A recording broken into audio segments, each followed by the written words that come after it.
The champagne glass trembles in my hand as my sister Angela stands before the gathered executives at Hartwell Industries' inauguration party. I watch her cold blue eyes scan the room before landing on me. "You're fired, Rodney. Security will escort you out." The room falls silent. I set down my glass and remove my guest badge, placing it carefully on the mahogany table. "Tell Mom and Dad the board will meet in 3 hours." I reply calmly, watching her confident smile falter for the first time in 20 years. 3 months earlier, I never imagined this moment would come. I was cleaning out Grandfather William's old desk in the basement storage room when I discovered the leather portfolio wedged behind a stuck drawer. Inside were documents that would change everything I thought I knew about Hartwell Industries and my place in it. The papers were yellowed with age, but the legal language was crystal clear. Grandfather's original company charter from 1947 contained provisions I had never heard discussed at family dinners or board meetings. According to the founding documents, succession of leadership required approval from someone holding at least 20% ownership of company stock. More importantly, bloodline succession rights automatically transferred to male heirs upon reaching age 25, regardless of parental preferences. My hands shook as I read the inheritance documentation. Through a series of trust transfers and stock redistributions that had occurred when I turned 25 3 years ago, I legally owned 22% of Hartwell Industries. Angela, despite being groomed for leadership since college, held only 15%. Our parents controlled 35% between them, with the remaining 28% distributed among early investors and board members. Nobody knew about my ownership stake because the transfers had been processed through an automated trust system Grandfather established decades ago.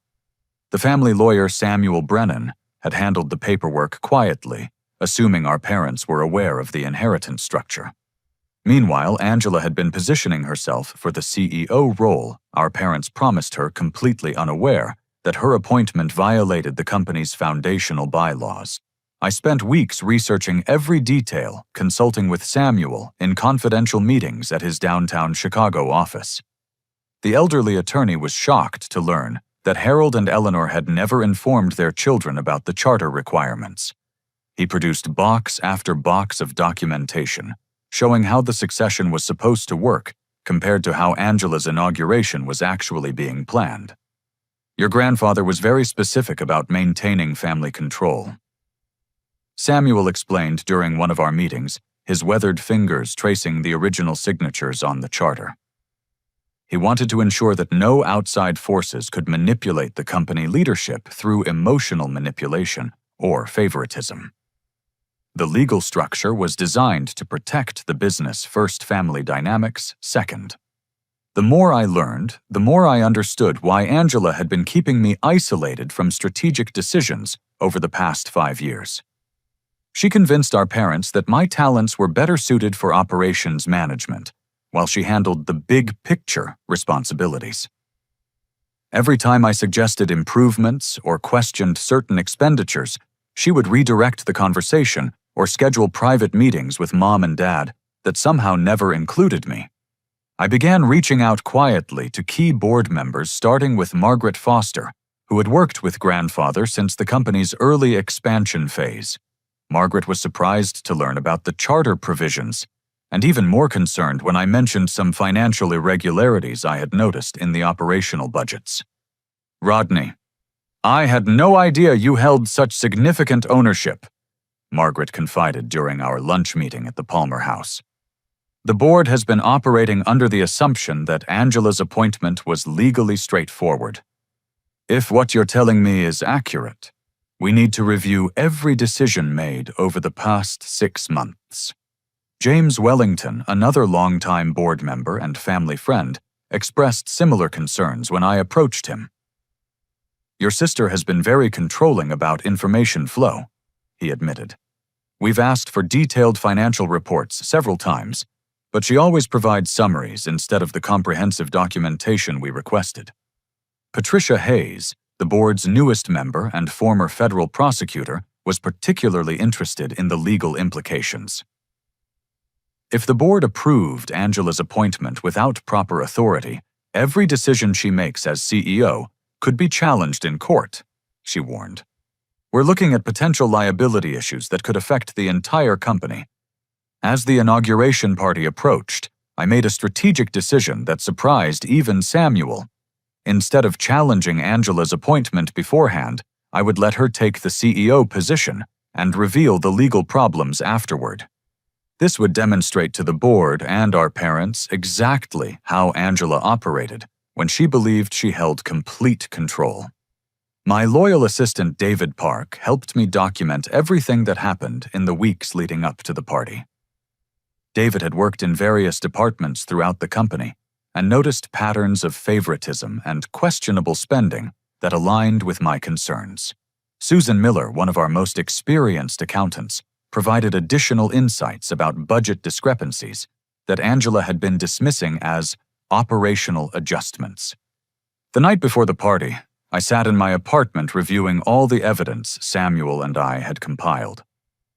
Bank records, board meeting minutes, employee complaints, and legal documentation painted a clear picture of systematic problems that went far beyond simple sibling rivalry. Angela had been making decisions that prioritized her personal image over company welfare, and our parents had been enabling her behavior without understanding the legal ramifications. Walking through downtown Chicago after Angela's public humiliation, I felt a strange mixture of sadness and determination. 28 years of family dynamics were about to change forever, but the company grandfather built deserved better than the chaos Angela was creating. The 3-hour countdown to the board meeting gave me time to prepare for the most difficult conversation of my life. Samuel was waiting at his office with everything we needed to present a compelling case to the board. The legal documentation was irrefutable, but I knew the emotional cost of challenging my sister would reverberate through our family for years to come. Still, integrity demanded action even when that action meant potentially destroying the relationships that had defined my entire childhood. Samuel Brennan's law office felt like stepping back in time, with its dark wood paneling and leather-bound legal volumes lining every wall. He had been our family's attorney for over 30 years, and his expression was grave as he spread the financial documents across his conference table. "Rodney, what I'm about to show you goes beyond inheritance disputes," Samuel said, adjusting his reading glasses. "We have evidence of systematic financial misconduct that could constitute criminal fraud. The man who brought this evidence forward was Thomas Richardson Hartwell Industries finance director for the past 8 years. Thomas had requested this meeting through Samuel because he feared retaliation if he approached our family directly. His hands trembled slightly as he opened his briefcase and began arranging papers with methodical precision. "I've been documenting irregularities for 18 months," Thomas explained, his voice barely above a whisper. "At first I thought there might be legitimate explanations, but the patterns became impossible to ignore." The evidence was staggering. Angela had been using company funds to purchase a vacation home in Martha's Vineyard, listing it as a corporate retreat facility that was never used for business purposes. Luxury car leases for vehicles she drove personally were categorized as executive transportation expenses. Private jet flights to European destinations appeared in the budget as international market research, but the itineraries matched her social media posts from personal vacations. The total amount diverted over the past 3 years exceeds $800,000. Thomas continued, pointing to a detailed spreadsheet. "She's been very careful to spread the expenses across different budget categories, making them difficult to detect during standard audits." Samuel leaned back in his chair, his face reflecting decades of legal experience with corporate malfeasance. "Thomas came to me because he discovered Angela was planning to transfer these expenses to operational budgets under your oversight, Rodney. She was setting up a scenario where you would appear responsible for the missing funds. My stomach dropped as the full implications became clear. Angela hadn't just been stealing from the company. She was preparing to frame me for her crimes. The sister I had grown up with, who used to build blanket forts with me on rainy afternoons, was planning to destroy my reputation and potentially send me to prison to cover her tracks. "Why didn't you report this earlier?" I asked Thomas, trying to keep accusation out of my voice. "Your grandfather founded this company on principles of integrity and family values." Thomas replied, his eyes filling with moisture. I hoped Angela would recognize her mistakes and make restitution voluntarily. When I tried to discuss the discrepancies with her, she threatened to have me fired for insubordination. That's when I knew the situation required outside intervention. Samuel began making phone calls to arrange the emergency board meeting while I struggled to process the magnitude of Angela's deception. Each conversation revealed how thoroughly she had manipulated information flow to board members, our parents, and key employees. Margaret Foster confirmed that she had never received the detailed financial reports she requested. James Wellington mentioned that Angela always deflected questions about specific expenditures with vague explanations about competitive positioning. She fired 3 employees over the past year who questioned unusual expenses. Thomas added producing termination documentation. Jenny Martinez from Accounts Payable, Robert Chen from Purchasing, and Lisa Thompson from Legal Compliance. All 3 tried to follow proper procedures for expense verification, and Angela eliminated them for doing their jobs correctly. The pattern of behavior extended beyond financial misconduct into systematic suppression of accountability measures. Angela had convinced our parents that employee turnover was normal in a competitive business environment, while secretly removing anyone who might expose her illegal activities. Samuel finished his calls and returned to the conference table. "The emergency board meeting is scheduled for 7 o'clock at the Chicago Athletic Association. All 6 voting members will attend along with your parents. I've prepared a presentation that documents the legal violations and financial evidence without revealing our sources until Thomas chooses to come forward publicly." "What happens to Angela when this becomes public?" I asked, realizing that my question would determine whether our family could ever recover from this crisis. "That depends on several factors," Samuel replied carefully. "If she cooperates fully and makes restitution, we might be able to resolve this through civil procedures. If she continues denying responsibility or attempts to shift blame, criminal prosecution becomes likely. The choice will ultimately be hers." Thomas gathered his documents with obvious reluctance. "I never wanted to destroy your family, Rodney, but I couldn't stand by and watch the company your grandfather built get destroyed by someone who views it as her personal bank account." As we prepared to leave Samuel's office, I realized that the next few hours would determine not only Angela's future, but the survival of Hartwell Industries as an ethical business entity. The evidence against her was overwhelming, but presenting it would force our entire family to confront truths that would change our relationships forever. Walking toward the Chicago Athletic Association, I thought about Grandfather William and the values he had tried to instill in both Angela and me during childhood visits to his office. He used to say that character was revealed not by success, but by how someone handled the temptation that success created. Angela had failed that test spectacularly, but now I faced my own character examination.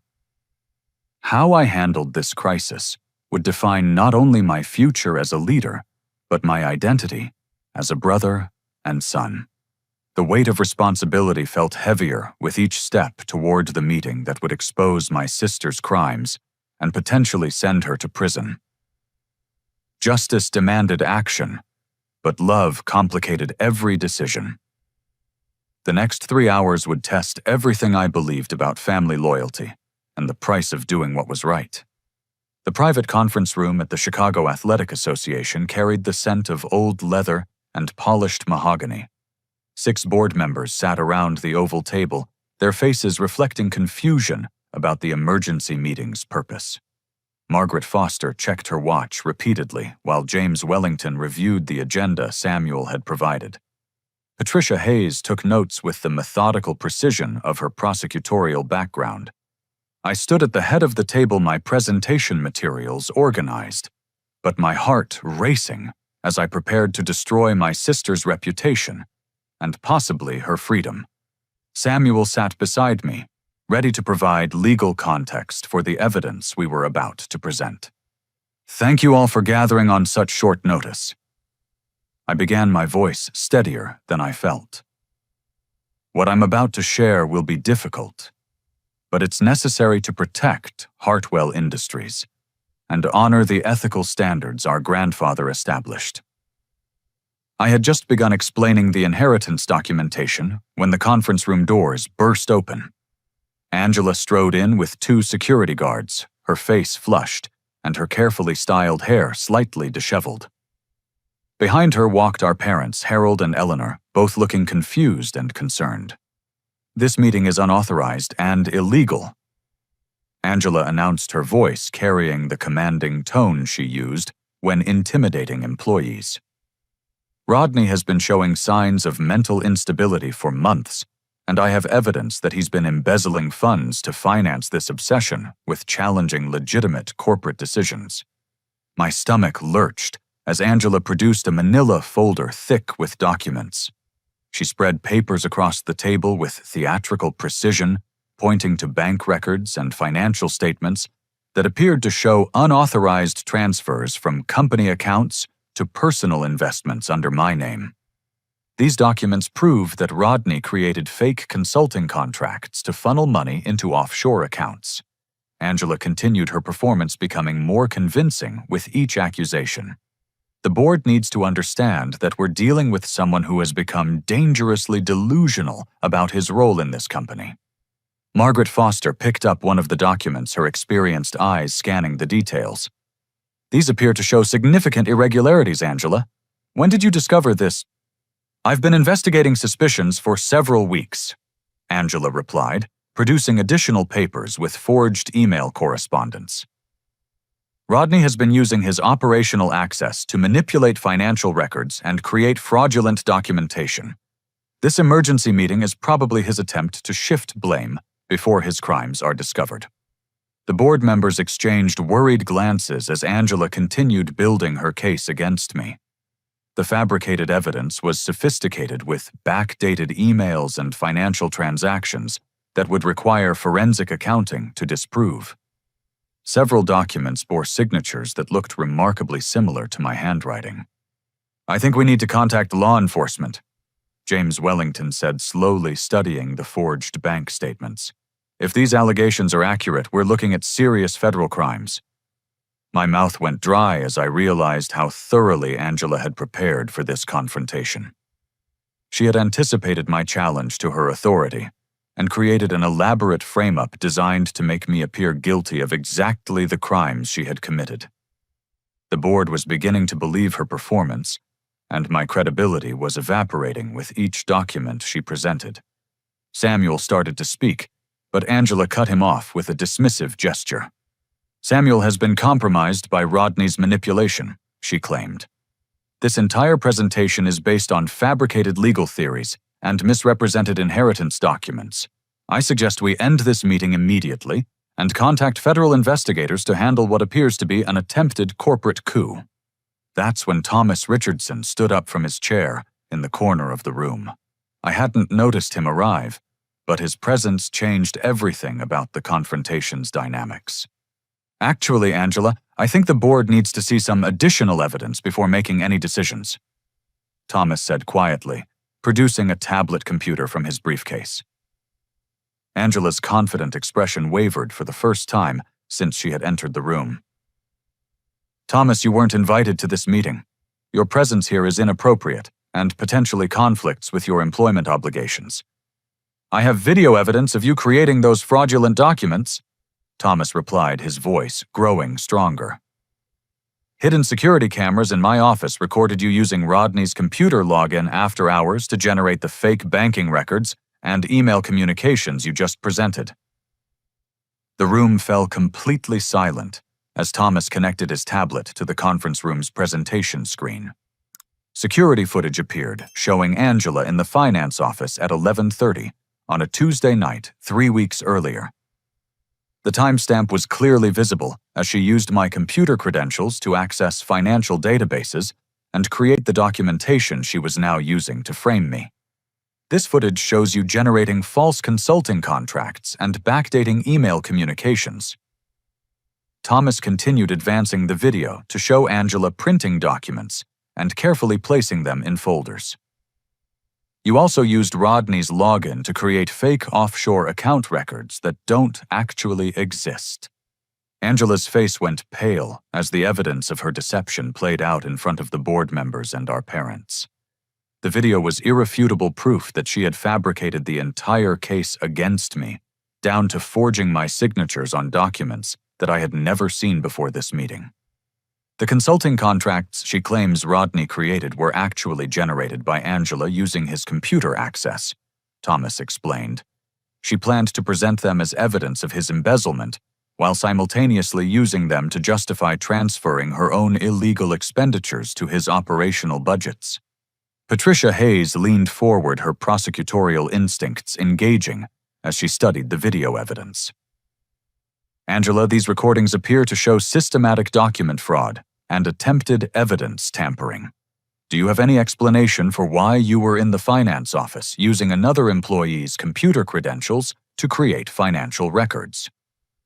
Angela's carefully constructed performance began collapsing as the board members realized the extent of her deception. Her shoulders sagged, and her hands trembled as she struggled to maintain her composure in front of our parents and the corporate leaders she had been trying to manipulate.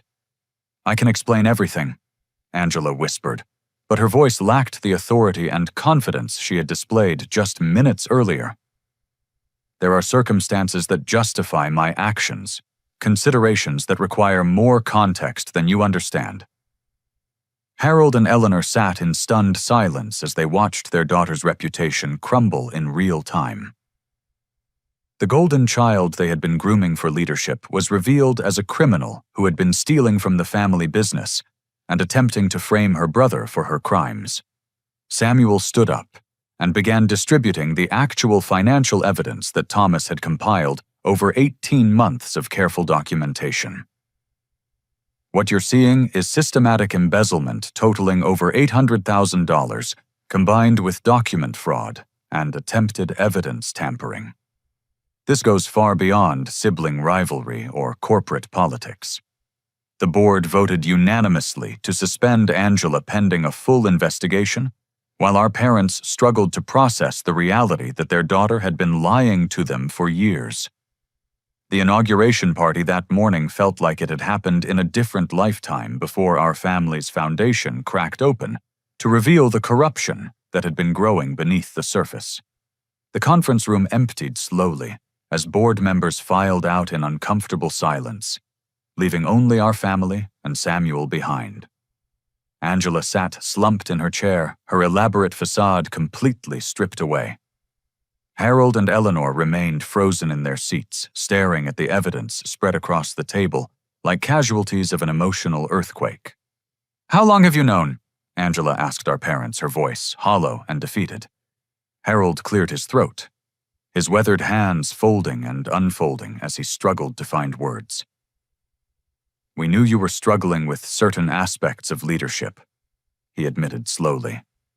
"Your mother and I suspected that pressure was affecting your judgment, but we hoped guidance and experience would help you mature into the role." Eleanor's eyes filled with tears as she reached toward Angela, then pulled her hand back uncertainly. "We saw warning signs during your college years," she whispered.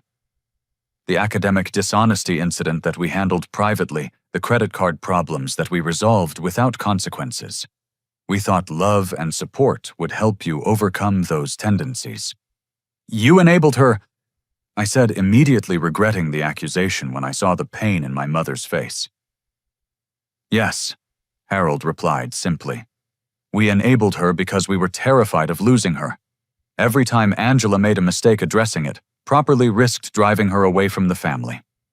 We chose preservation of relationship over accountability, and we created the monster that she became." Angela flinched at the word monster, but didn't deny its accuracy. "I hated you, Rodney," she said, looking directly at me for the first time since the video evidence had destroyed her credibility. "I hated how easily everything came to you, how Mom and Dad trusted you without question, how employees respected you without fear. Everything came easily to me." I couldn't keep the disbelief out of my voice. "Angela, you were the chosen one from childhood. Private schools, internships, graduate programs, executive training. I worked in the warehouse loading trucks while you attended leadership conferences in Europe." "But they loved you," Angela replied, tears streaming down her face. "When you suggested improvements, they listened thoughtfully. When I made suggestions, they smiled and nodded, but I could see doubt in their eyes. They were grooming me for leadership while secretly hoping you would somehow take over instead." Eleanor made a small sound of protest, but Harold placed his hand on her arm. "She's not entirely wrong," he said heavily. "We gave Angela opportunities, but we gave Rodney our genuine respect. The operational experience we insisted he gain was our way of preparing him to eventually lead the company, while we hoped Angela would develop the character necessary to earn that respect." Samuel cleared his throat gently. "This conversation is important for your family healing, but we need to address the legal implications of Angela's actions.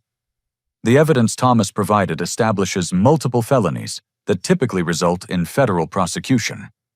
However, given the family's circumstances and her cooperation, we might be able to negotiate alternative consequences." Angela looked up sharply. "What kind of alternative consequences?" "Complete financial restitution, supervised psychological evaluation and treatment, and gradual supervised reintegration into the company if psychological assessment indicates genuine rehabilitation," Samuel explained. "The board would need to approve any arrangement, and you would remain under strict oversight for a minimum of 2 years." "And if I refuse those terms?" Angela asked. "Federal prosecution becomes inevitable," Samuel replied matter-of-factly. "Corporate embezzlement exceeding $500,000 typically results in 5 to 10 years in federal prison, plus permanent prohibition from corporate leadership roles." Harold and Eleanor exchanged looks that communicated decades of marriage and shared parental anxiety. "Angela, you need professional help," Eleanor said firmly. "This conversation has revealed patterns of thinking and behavior that require intervention, regardless of legal consequences." "I've been seeing Dr. Catherine Morris for 3 months," Angela admitted quietly. "I started therapy when I realized how much I resented Rodney's existence, but I wasn't honest about the extent of my problems. She's been trying to help me understand why I need to control everyone around me." "Why didn't you tell us you were in therapy?" I asked. "Because admitting I needed help meant admitting that everything I had built was based on lies and manipulation," Angela replied. "Dr. Morris kept asking me to examine my motivation for various decisions, and I realized that most of my choices were designed to prove I was better than you rather than to actually benefit the company." Samuel began packing his documents while our parents processed the complexity of Angela's confession. "I recommend family therapy in addition to individual treatment for Angela," he suggested. "The dynamics that created this situation affect all 4 of you, and sustainable resolution requires everyone to understand their role in the dysfunction.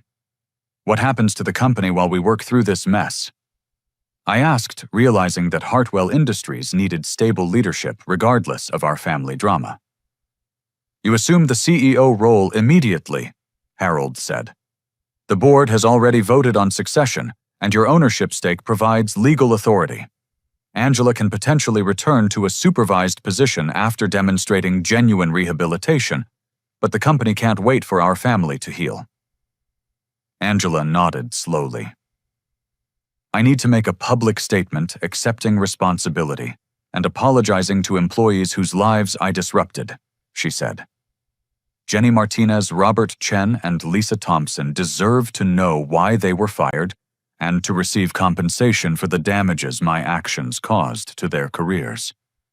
That's a good start, Eleanor said, reaching across the table to squeeze Angela's hand.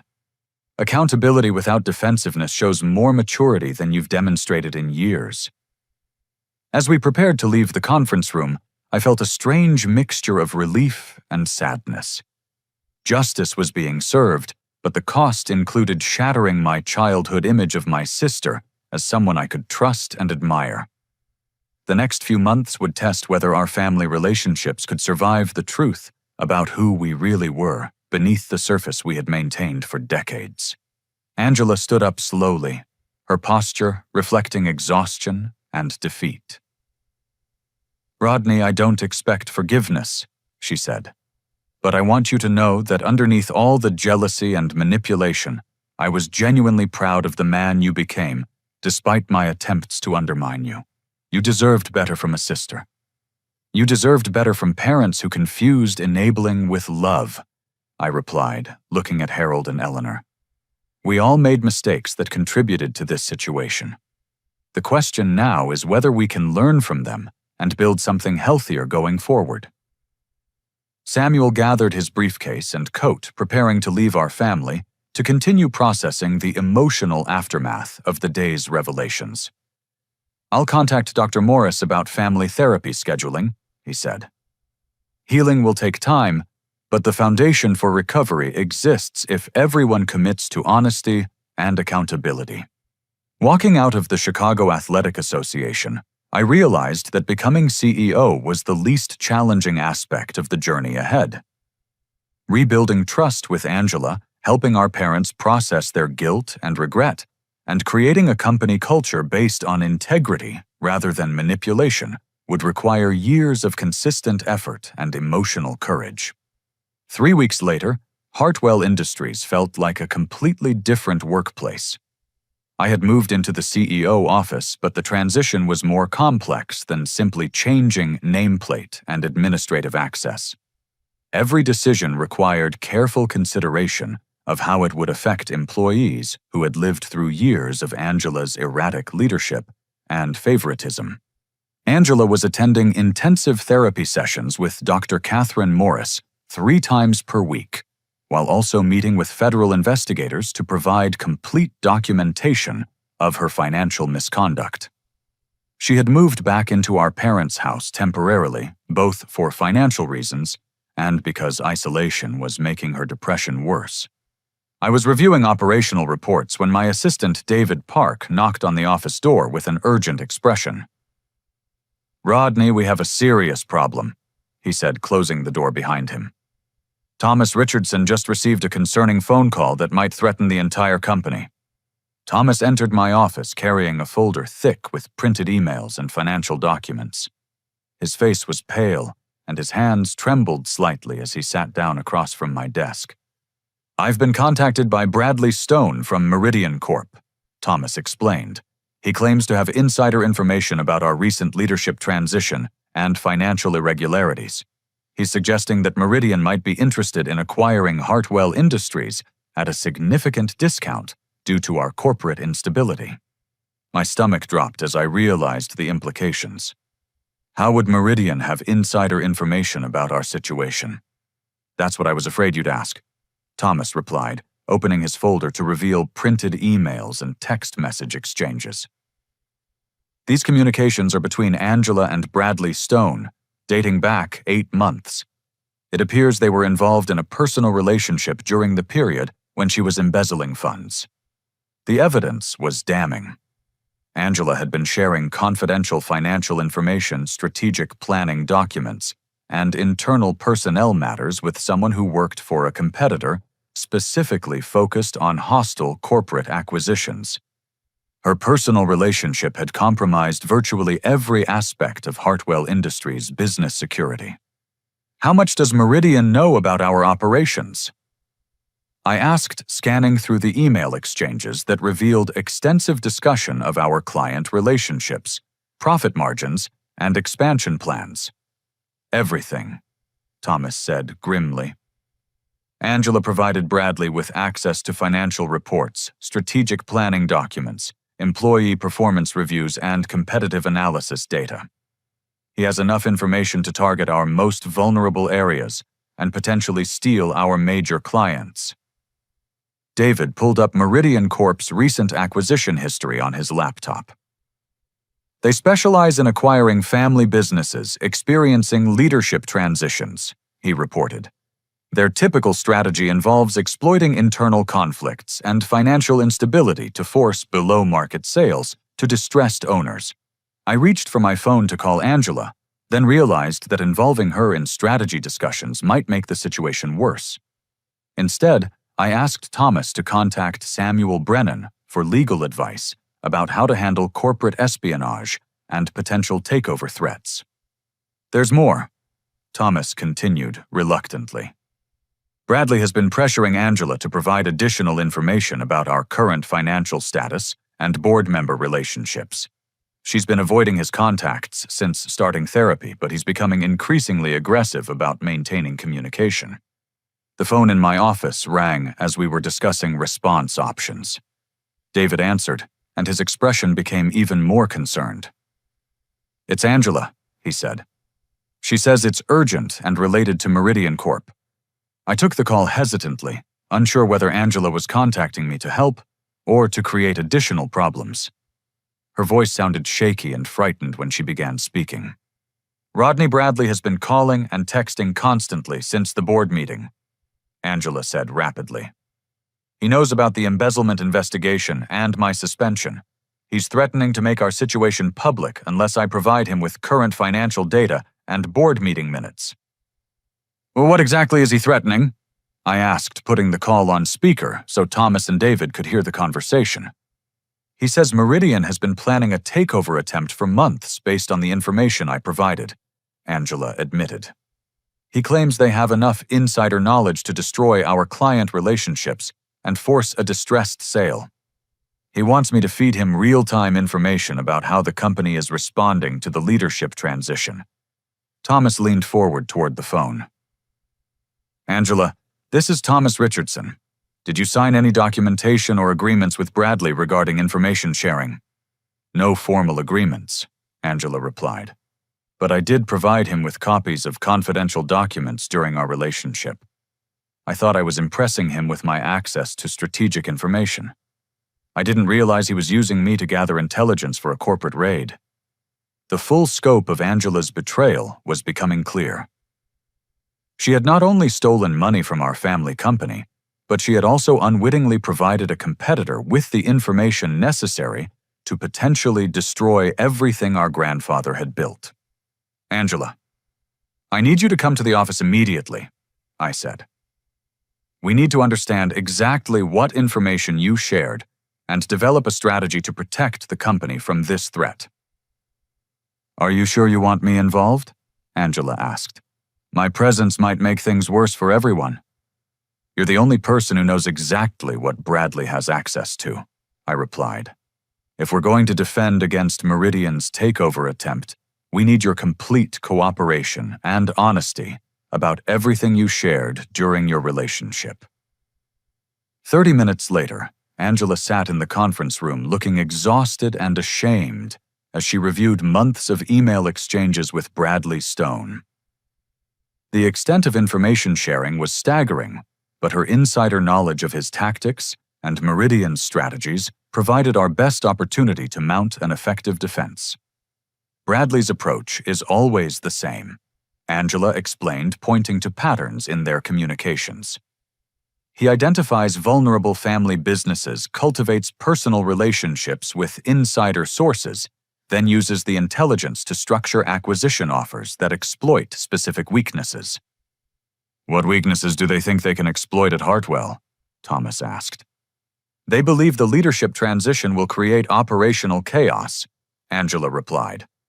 "Bradley expects major clients to become nervous about stability and start looking for alternative suppliers. Meridian's plan is to approach our biggest accounts with competing offers while simultaneously pressuring our board to accept a buyout." David was taking notes rapidly. "Who are their primary targets among our client base?" Angela produced a handwritten list from her purse. "These 12 accounts represent 60% of our annual revenue," she said. "Bradley has detailed information about contract renewal dates, pricing structures, and relationship management strategies for each client. He knows exactly when and how to approach them with competitive proposals." The situation was worse than I had initially realized, but Angela's willingness to cooperate completely gave us advantages that Meridian probably didn't expect. She understood their tactical approach and could help us develop countermeasures to protect our most important business relationships. "What's Bradley's timeline for the takeover attempt?" I asked. "He wants to move quickly while the company appears unstable," Angela said. "His plan is to contact board members within the next week to propose an acquisition discussion. He believes Harold and Eleanor will be receptive to selling if they think my legal problems will damage the company's reputation permanently." Thomas and David exchanged glances as we realized how little time we had to prepare our defense. Meridian Corp had been planning this attack for months based on inside information, while we had just learned about the threat. The next few days would determine whether Hartwell Industries survived as an independent family business or became another casualty of corporate raiders exploiting internal vulnerabilities. Angela looked directly at me with an expression I hadn't seen since childhood, when she used to apologize after breaking something valuable. "Rodney, I know I don't deserve your trust, but I want to help you stop Bradley from destroying what our family built. He manipulated me into betraying people I love, and I need to make that right." "Then help us fight back," I said, extending my hand across the conference table. "Show us everything you know about their strategy, and let's prove that Hartwell Industries is stronger than they realize." The war room we established in the executive conference area buzzed with activity as our small team prepared to counter Meridian Corp's acquisition attempt. Angela had provided detailed intelligence about Bradley Stone's tactics, while Thomas coordinated with our legal team and external consultants to develop defensive strategies. Over the next 5 days, we worked 18-hour shifts documenting our operational stability, strengthening client relationships, and preparing presentation materials that demonstrated Hartwell Industries' resilience despite recent leadership changes. Angela's insights into Meridian's approach proved invaluable, but her participation created emotional complications that required careful management. "Bradley will contact Margaret Foster first," Angela explained during one of our strategy sessions. "He knows she has significant influence with other board members, and he'll position the acquisition as a solution to potential legal liability from my embezzlement charges." I coordinated a preemptive meeting with Margaret to explain the situation before Bradley could manipulate her concerns. Margaret's response surprised me with its intensity and determination. "That manipulation attempt makes me angry," Margaret said firmly. "Bradley Stone is trying to exploit our family crisis to steal a company that your grandfather built through decades of honest work. We're going to fight back hard." James Wellington and Patricia Hayes expressed similar outrage when they learned about Meridian's tactics. Patricia's prosecutorial background proved particularly valuable as she helped us understand the legal implications of corporate espionage and insider information misuse. Bradley's use of confidential information that Angela provided could constitute industrial espionage, Patricia explained. "If we can document the specific intelligence he's using, we might be able to pursue legal action against Meridian Corp." Angela spent hours reconstructing every conversation and document exchange, with Bradley creating a detailed timeline that demonstrated systematic intelligence gathering disguised as personal relationship building. The pattern revealed sophisticated corporate espionage that went far beyond casual information sharing between romantic partners. "He was very strategic about timing his requests," Angela recalled. After romantic dinners or intimate conversations, he would casually ask about specific aspects of company operations. "I thought he was interested in my work, but he was actually conducting industrial espionage." Thomas worked with our technology team to secure all computer systems and change access credentials for sensitive databases. We also implemented new information sharing protocols to prevent future security breaches, regardless of who might be involved in suspicious relationships. The breakthrough came on Thursday morning when Angela received a text message from Bradley requesting an urgent meeting. Instead of responding directly, she called me to discuss how we might turn his contact attempt into an opportunity to gather evidence of Meridian's illegal tactics. He wants to meet tonight to discuss how I can provide real-time information about board decisions, Angela explained. If I wear a recording device, we might be able to document his corporate espionage activities. Samuel Brennan advised caution about entrapment issues, but Patricia Hayes confirmed that recording conversations about ongoing criminal activities was legally permissible. We spent the afternoon preparing Angela for a meeting that could provide crucial evidence to stop Meridian's acquisition attempt. The recording equipment was sophisticated but undetectable, provided by a private investigation firm that Patricia recommended. Angela was nervous about confronting Bradley, but she was determined to help protect the company from the consequences of her previous betrayals. Remember that your safety is more important than evidence gathering, I told Angela as she prepared to leave for the meeting. If the situation becomes threatening, end the conversation and leave immediately. I understand, Angela replied. But I need to do this, Rodney. Bradley used my emotions to manipulate me into betraying our family. I want him to face consequences for what he's done to all of us. The meeting took place at an upscale restaurant in downtown Chicago, where Angela and Bradley had often dined during their relationship. Angela wore the recording device concealed in a brooch that appeared to be simple jewelry, while our private investigator monitored from a nearby table. The conversation Angela captured exceeded our expectations for documenting Meridian's illegal activities.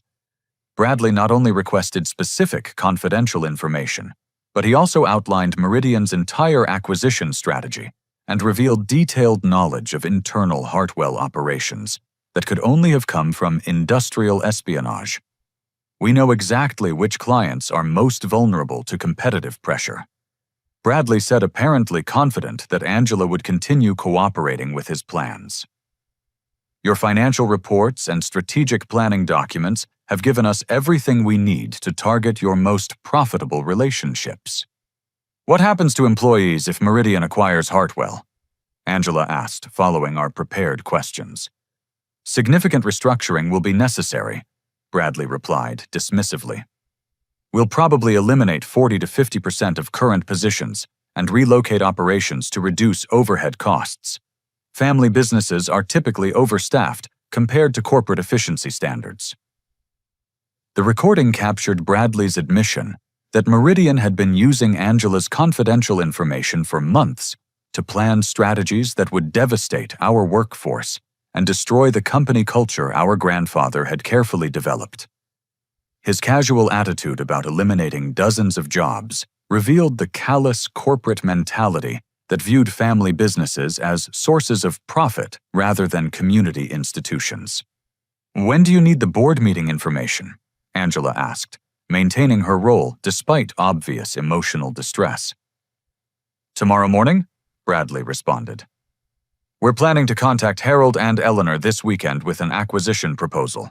Having advance notice of board discussions will help us structure the offer to exploit their specific concerns about your legal situation. Angela successfully concluded the meeting and returned to our offices with evidence that documented systematic corporate espionage and illegal use of confidential information. Samuel Brennan confirmed that we had sufficient documentation to pursue legal action against both Bradley and Meridian Corp. But the most surprising revelation came the next morning when Angela requested a private meeting with me before we contacted law enforcement. She had discovered something during her conversation with Bradley that changed her understanding of everything that had happened over the past year. Rodney Bradley admitted something that I need to tell you. Angela said, her voice heavy with emotion. The relationship between us wasn't accidental. Meridian specifically targeted me because they identified me as a source of intelligence about Hartwell Industries. What do you mean? I asked, though I was beginning to understand the implications. Bradley said they had been monitoring our family for 18 months, looking for vulnerabilities they could exploit. Angela continued. They knew about my insecurities regarding your role in the company, and they deliberately cultivated a romantic relationship to manipulate me into providing information. The full scope of Meridian's attack became clear. They had not simply taken advantage of Angela's willingness to share information. They had systematically targeted her emotional vulnerabilities to turn her into an unwitting agent of corporate espionage. There's more, Angela said quietly. Bradley revealed that Meridian had also been spreading rumors among our clients about potential instability at Hartwell Industries. Some of the business problems we've experienced over the past year weren't natural market forces. They were the result of deliberate sabotage designed to weaken our position before the acquisition attempt. Why are you telling me this? I asked. Because I realize now that some of my worst impulses and decisions were being encouraged by someone who was manipulating me to destroy our family. Angela replied.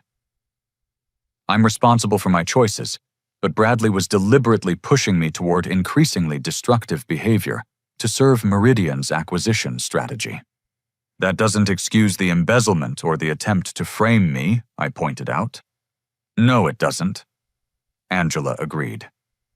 But it explains why my behavior became so much worse over the past year. Bradley was systematically undermining my relationship with you, with our parents, and with the company. He wanted me to become isolated and desperate enough to provide whatever information he requested. The manipulation had been sophisticated and cruel, targeting Angela's deepest insecurities to turn her into a weapon against her own family. While she remained responsible for her criminal choices, understanding Bradley's role provided context for how a flawed but fundamentally decent person could deteriorate into someone capable of embezzlement and fraud. What do you want to do with this information? I asked. I want to destroy Bradley Stone and Meridian Corp. Angela replied with more determination than she had shown in months. They used my emotions to attack our family, and they planned to eliminate dozens of jobs without caring about the lives they would destroy. We need to stop them and make sure they face consequences for what they've done. Together, we prepared to launch a counterattack that would not only protect Hartwell Industries from acquisition, but also expose Meridian's illegal tactics to law enforcement and potential clients. The next phase of our battle would test whether our family could work together effectively despite the damage that had been done to our relationships.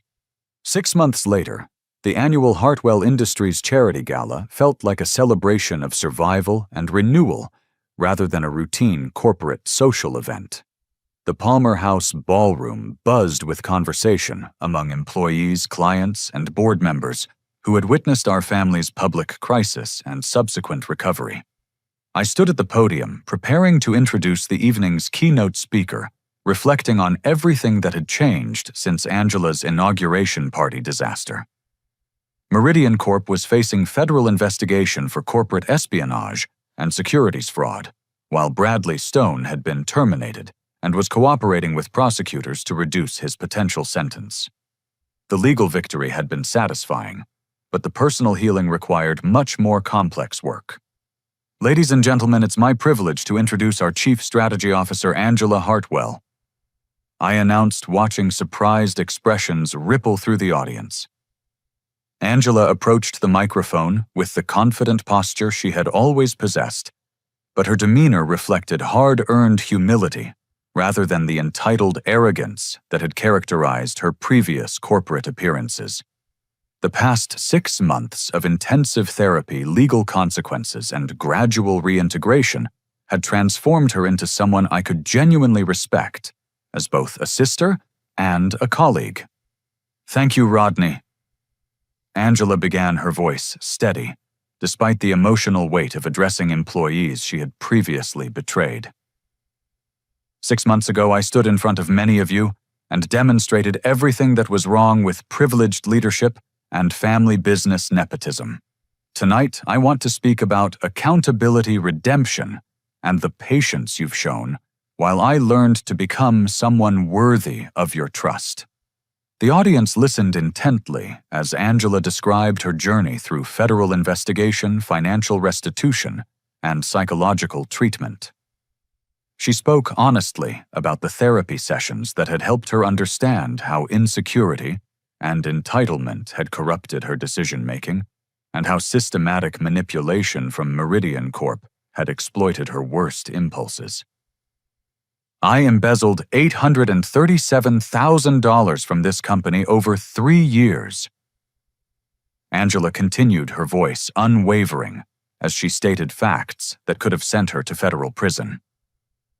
"I fired employees who questioned my authority. I manipulated information to serve my ego, and I attempted to frame my brother for crimes I committed.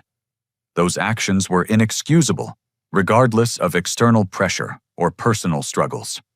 Thomas Richardson, now serving as Chief Financial Officer, nodded approvingly from his table near the stage. His courage in exposing Angela's crimes had saved the company, and his ongoing work implementing financial oversight systems ensured that similar problems could never develop undetected. The federal prosecution was resolved through a plea agreement that required complete restitution, 200 hours of community service, and ongoing psychological evaluation. Angela explained. "More importantly, my reintegration into this company has been contingent on demonstrating genuine character change rather than simply avoiding prison time." Harold and Eleanor sat at the family table, their faces reflecting pride in both their children's growth and sadness about the pain required to achieve that maturity. Family therapy sessions with Dr. Catherine Morris had helped all of us understand how enabling behavior and favoritism had contributed to the crisis, while also providing tools for building healthier relationships going forward. "The most important lesson I've learned is that leadership requires serving others rather than serving yourself," Angela continued. "Rodney has demonstrated that principle consistently, while I spent years viewing this company as a platform for personal validation. The employees I fired deserved better, the clients I disappointed deserved better, and my family deserved better." Jenny Martinez. Robert Chen and Lisa Thompson sat together at a table near the front, having returned to the company with promotions and public acknowledgement of their ethical courage. Their willingness to rejoin Hartwell Industries after Angela's public apology and personal meetings demonstrated the healing that was possible when accountability was genuine rather than performative. "Our victory over Meridian Corp's acquisition attempt required cooperation between Rodney and me for the first time in our adult lives," Angela said, looking directly at me with an expression of genuine gratitude. "Working together to protect what our grandfather built taught me that family businesses succeed when family members support each other rather than competing for dominance." The legal battle against Meridian had concluded with a settlement that included financial compensation for damages and public acknowledgement of their corporate espionage activities. More satisfying was the impact on their reputation within the business community, where their illegal tactics had become widely known and resulted in lost acquisition opportunities. Susan Miller, our senior accountant who had provided crucial support during the crisis, received recognition for her role in implementing new financial transparency measures. David Park was promoted to Executive Vice President, reflecting his loyalty and competence during our most difficult period. The employee recognition portion of the evening celebrated people whose integrity had sustained the company when leadership failed. The new Ethical Oversight Committee, chaired by Patricia Hayes, and including employee representatives from every department, ensures that financial accountability and workplace fairness are maintained regardless of who holds executive positions, Angela explained. "These systems exist specifically to prevent future repetition of my failures." Margaret Foster and James Wellington had been instrumental in restructuring board governance to include independent oversight and mandatory financial auditing. Their experience during the crisis had reinforced their commitment to protecting Hartwell Industries from both external threats and internal corruption. As Angela concluded her remarks and returned to our table, I felt a complex mixture of emotions that included pride, relief, and cautious optimism about our relationship's future. The sister who had tried to destroy my career and reputation had become someone I could trust with significant corporate responsibilities, but that transformation required constant vigilance and ongoing commitment to accountability. Our final announcement tonight involves the establishment of the William Hartwell Foundation for Business Ethics Education, I said, returning to the podium for closing remarks. This foundation will provide scholarships and training programs to help family businesses develop ethical leadership practices and avoid the mistakes that nearly destroyed our company. The foundation represented our commitment to transforming personal crisis into community benefit, using resources generated by Hartwell Industries recovery to help other families navigate succession challenges without compromising their values or relationships. Family businesses represent the heart of American economic opportunity. I continued. When they succeed ethically, they create jobs, support communities, and preserve values across generations. When they fail due to internal corruption or external manipulation, entire communities suffer the consequences. Our foundation will help families learn from our mistakes rather than repeat them. Angela joined me on stage as we unveiled plans for the foundation's initial programs, including partnerships with business schools and family business organizations throughout the Midwest. Our collaboration on the foundation had become a model for how we could work together effectively while maintaining appropriate oversight and accountability. As the evening concluded with dancing and informal conversation, I reflected on the journey from Angela's betrayal at the inauguration party to our current partnership in leading Hartwell Industries toward a sustainable future. The company was stronger than it had been before the crisis, with better financial controls, more ethical leadership practices, and a workforce that understood their role in maintaining integrity. Harold approached me as I was saying goodbye to departing guests. "Your grandfather would be proud of how you handled this crisis," he said, his voice heavy with emotion. "You saved the company while also saving your sister. That required wisdom beyond your years. We all saved each other," I replied, watching Angela help elderly board member Margaret Foster with her coat. The crisis revealed problems that needed to be addressed, but the recovery required everyone to choose accountability over self-protection.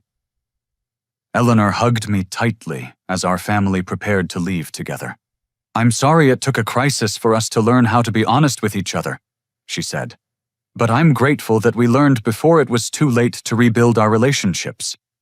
Driving home through downtown Chicago, I thought about the question that had haunted me throughout the legal battles and family therapy sessions, whether justice and mercy could coexist when someone you loved had committed serious crimes against people you cared about.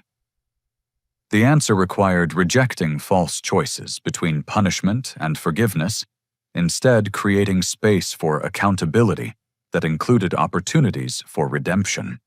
Angela had faced federal prosecution, made complete financial restitution, and accepted ongoing oversight of her corporate responsibilities. But she had also been given the chance to prove that people could change when they were willing to do the difficult work of examining their motivations and learning from their mistakes. That second chance was not guaranteed. It had to be earned through consistent ethical behavior and genuine service to others, rather than self-interest.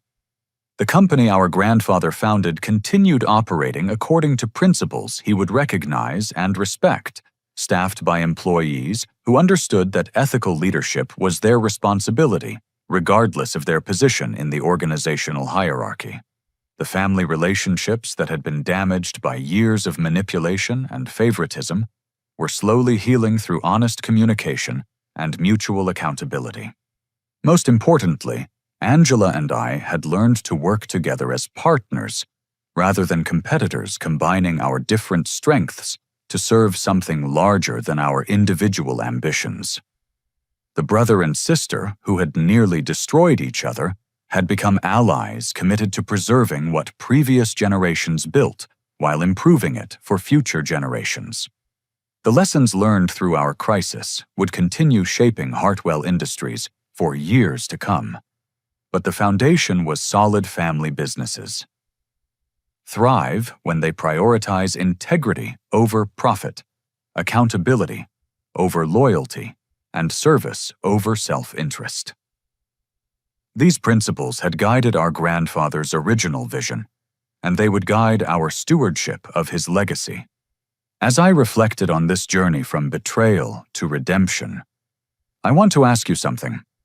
Have you ever had to choose between family loyalty and doing what's right when someone you loved was making destructive choices? How do you balance accountability with compassion when the stakes are high? Share your thoughts in the comments below. And if this story resonated with you, please hit the like button and subscribe for more stories about real family challenges and triumphs. Don't forget to share this with anyone who might benefit from understanding that redemption is possible when people are willing to face the truth about their mistakes and work consistently to become better. Thank you for joining me on this emotional journey, and I wish you wisdom and courage in your own family relationships and leadership challenges.